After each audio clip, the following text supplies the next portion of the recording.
Hello, everybody, and welcome back to the Crowd Chatter podcast. And today is going to be our NFL picks. Um, yeah, let's just get right into it. It could be an interesting week.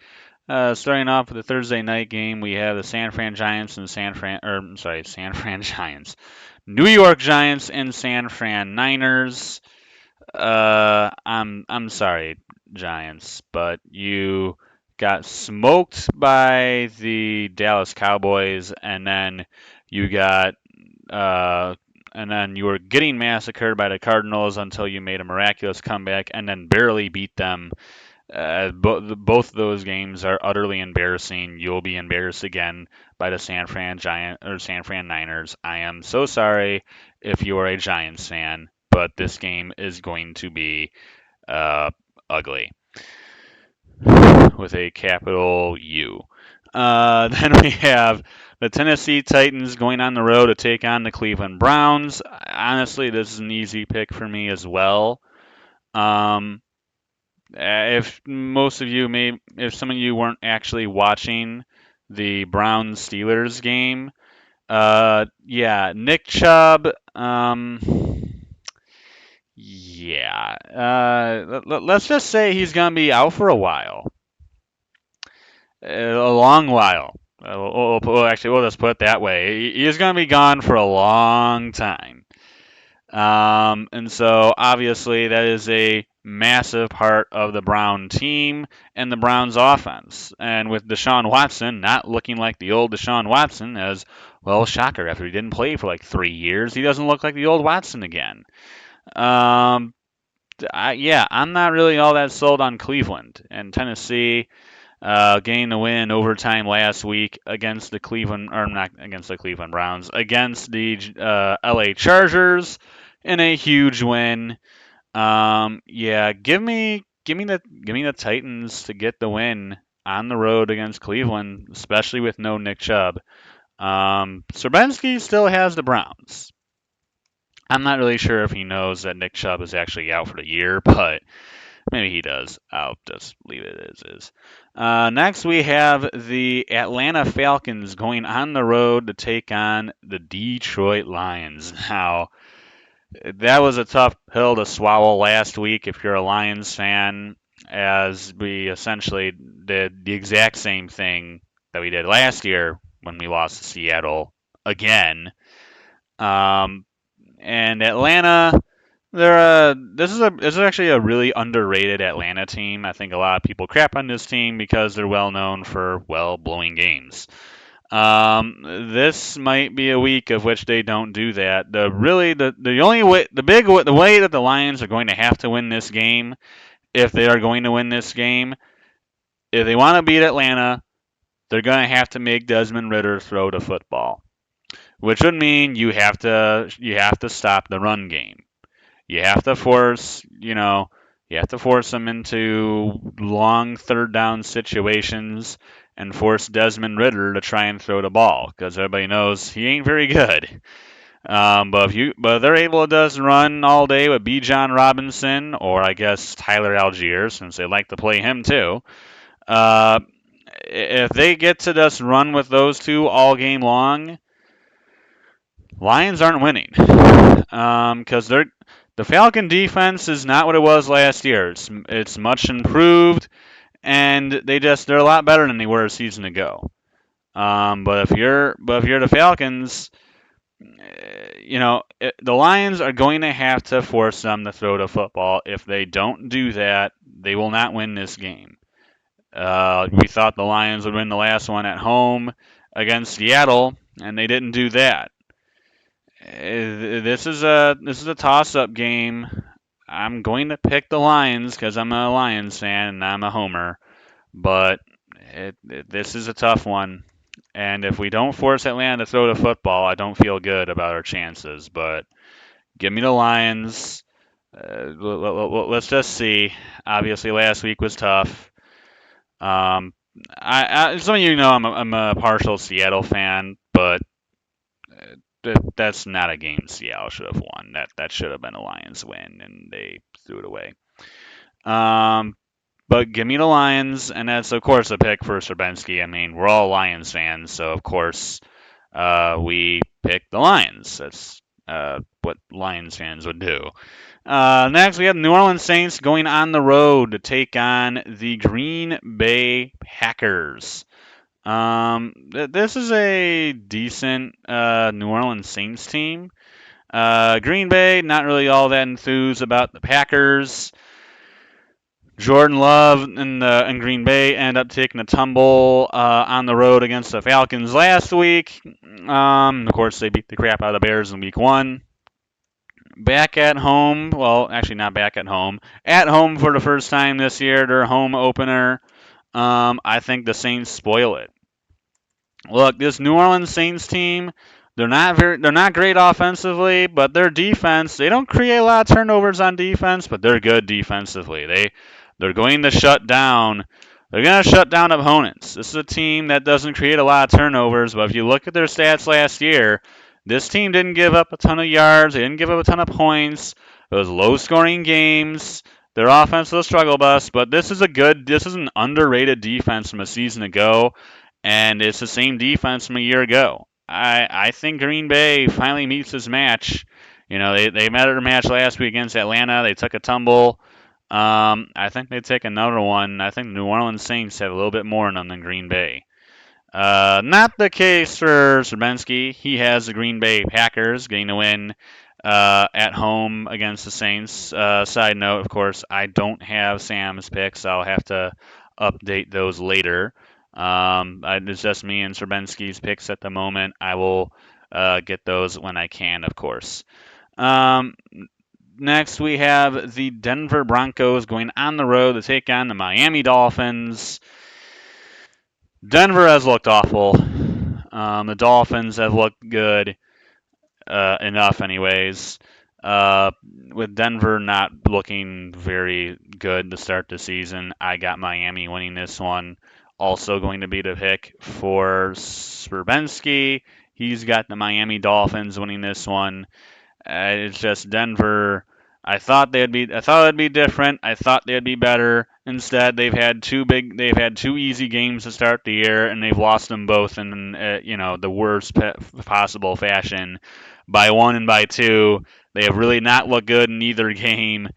It's not pretty in Denver, and I'm sure Broncos fans are absolutely losing their minds by now. They haven't lost them already with Nathaniel Hackett or the 50 other coaches that they had before him. Uh, Next, we have the LA Chargers going on the road to take on the Minnesota Vikings. Battle of which team blows it, because that seemingly is what will happen in this game. Either the LA Chargers will find a way to blow another game, or the Minnesota Vikings will find a way to lose by one possession, because that's all they've done in their first two games.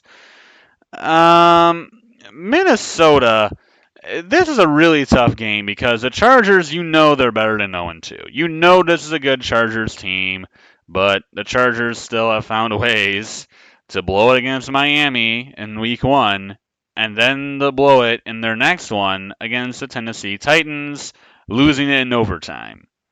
Uh, so, is it hard to trust the LA Chargers to do anything right? Yeah, it is. Is it hard to trust the Minnesota Vikings to win? Yeah, it is, because they already lost at home to Tampa. And the Tampa Bay Bucks, they're not a terrible team, but you'd think that Minnesota would be able to beat the Brady-less Tampa Bucks at home, and they didn't. And then they made a one-possession game against the Eagles, but I mean that was kind of garbage time touchdown. I don't know about this one. This is such a toss-up, but with the Vikings not look with but neither of these teams have looked very good, so I'm just going to go with the overall better team.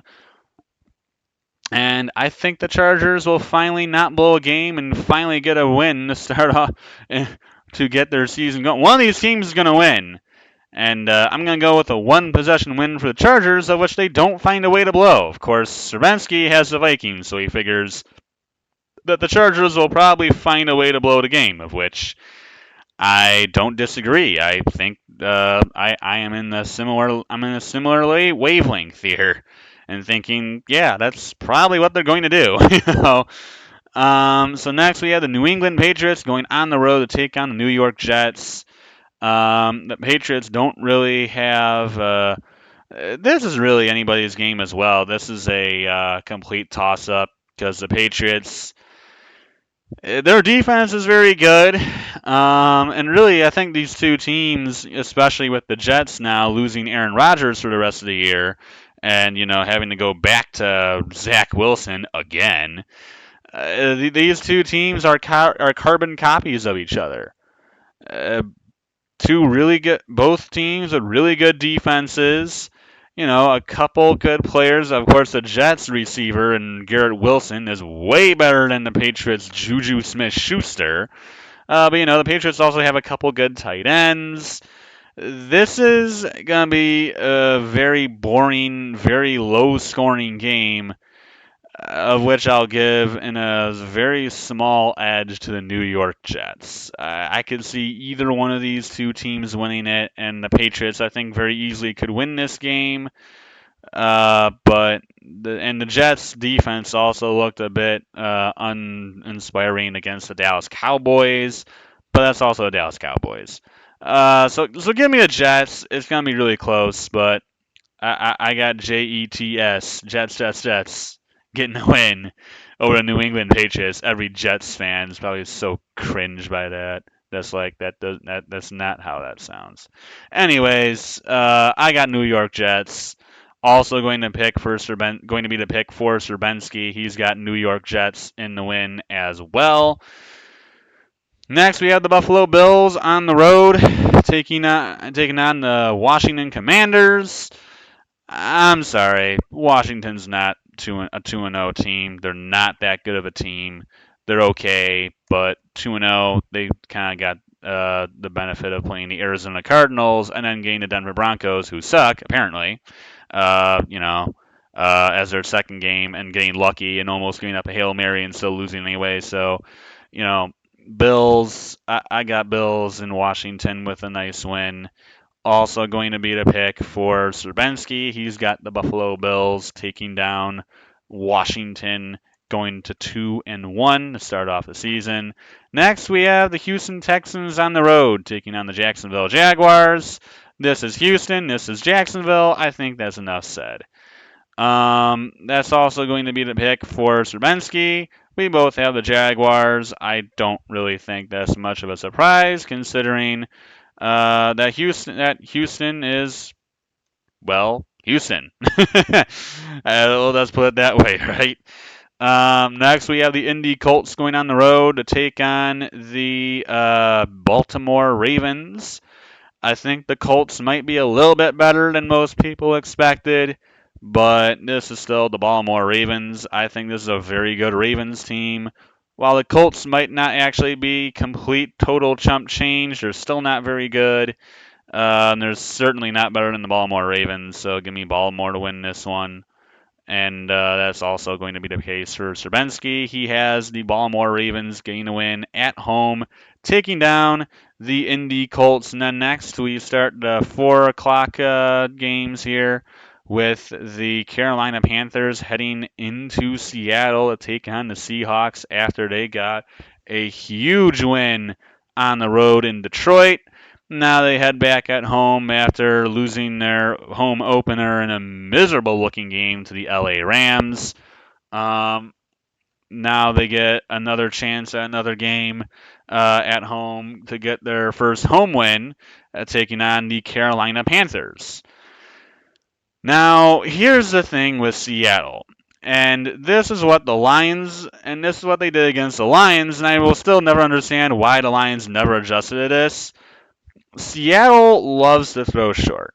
This is not a downfield throwing team because Geno Smith is not really a guy who is going to throw it very far downfield. This team wants to throw very short, very quick, long, grueling drives. They want to wear you down and they want to hold on to the football as much as possible. So their defense isn't on the field as much, and also they wear out your own defense, and they just continue to wear you out over time, and they'll score solid points, and that's how they want to win. They want to They want to tire you out. They want to hold on to the football. And, if you look at all their scoring drives, other than the one touchdown drive they had against the Lions, which was, given to them on, the opposing 23 and they scored in 2 plays, every single drive essentially that Seattle has had, their scoring drives, are like, 12 plays, 11 plays, 9 plays, 10 plays, 12, 12, 12. They are. This is a team that likes that is very good at sustaining long drives. And if you're able to take away the short pass against Seattle, you will be able to beat this team every single time because they're not going to throw downfield, and if they're not able to throw downfield or run the football, this team's going to struggle to get anything going offensively. That's exactly what the Rams did. They did not allow Seattle to throw short. They did not allow Seattle to run the football, and it forced the Seahawks to try and throw downfield, of which didn't work. With all that being said, I'm still picking Seattle because the Carolina Panthers have a rookie quarterback in Bryce Young who has been already running for his life in the backfield and has not looked all that impressive. Well, he's looked good, but the rest of the team around him has been a little bit sketchy. And I think Seattle's a little bit ticked off that they lost their home opener. So I got Seahawks. Also, the pick for Serbenski. He's got Seattle in the home win, taking down the Carolina Panthers, who in this scenario would fall to 0-3. Next, we have the Chicago Bears going on the road against the Kansas City Chiefs. I don't have to say much more. The Bears have been a major league disappointment to start this season, and well, the Chiefs are the Chiefs. There's not really much more that I have to say here. I think everybody on planet Earth would make this same choice.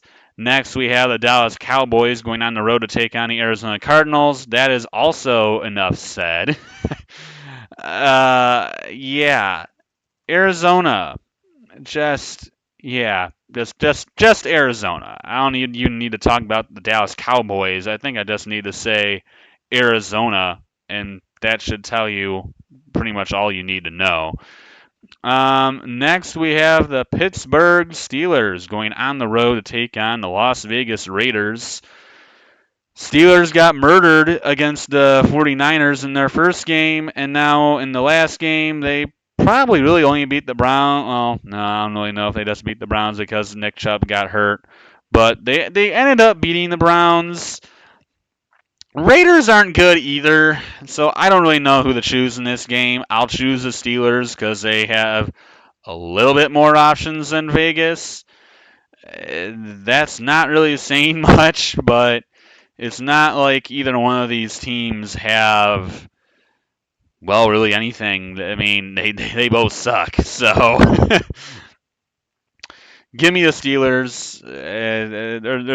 There's not much really to choose from here, but I think the Steelers are slightly better. So it's going to be one of those ugly games that nobody will want to watch, and it'll probably be a win for the Steelers. So give me Pittsburgh, give me Mike Tomlin in another season of which he'll probably somehow find a way to make the Steelers 9-8 and somehow be a above 500 team again, of which makes no sense to me. And then for Serbenski, he actually does have the Raiders in the win, which is not really that much of a surprise to me. Uh, I it's a toss-up game, but I'll go with Mike Tomlin. And then we have the Monday night game, especially because the Vegas Raider head coach is Josh McDaniels. I think that alone should eliminate them from being in any sort of conversation. Anyways, next we have the Philadelphia Eagles going on the road to take on the Tampa Bay Buccaneers at a surprising 2-0 as they have beaten now the Vikings and the Bears to start off the year, with the Eagles beating the Patriots and the Vikings. Both of them have actually beaten the Vikings. Just realized that. Um, this could be interesting with it being in Tampa, but I don't think Tampa's really, that good. They're okay, but they're certainly not Philadelphia Eagle good. I got the Eagles. Also going to be the pick for Stravinsky. He's got the Philadelphia Eagles. And I'm sure if Sam was picking, was doing picks, he would take Eagles too. But I'll just leave it as is. And then, of course, is a Monday night doubleheader, just like this past week. So the doubleheader this time, Eagles Bucks is the first one. But then, the later game is the Rams and the Bengals in a Super Bowl rematch. It's a little bit more uninspiring this time around, with the Rams not being nearly as good. The Bengals, once again, with their weird start to the year at just losing their first two games and being terrible, but then all of a sudden they tend to just all of a sudden go bananas again after the first 2 weeks. So I don't really understand the Bengals. They never make any sense to me. Joe Burrow is hurt now. He did aggravate his calf injury, so he is questionable for this game. And if he doesn't play, this could be a loss for the Bengals, because the Rams have looked they looked okay in the first 2 weeks. I mean, they obviously shocking everybody and, essentially swamping Seattle in Seattle, and then giving the Niners a bit of a run for their money and just falling short at home. Not really as much like a home game, because no one shows up to Rams games either. Uh, but the Bengals have a history of having slow starts. This just always seems to be a Cincinnati Bengal thing to do. And in a Super Bowl rematch, I think the Cincinnati Bengals get revenge and they get a win over the LA Rams. Get their revenge and get a big win and get their first win of 2023. Also going to be the pick for Srbensky. And that is it for this video. I hope all you guys enjoyed it. And until next time, adios, everyone.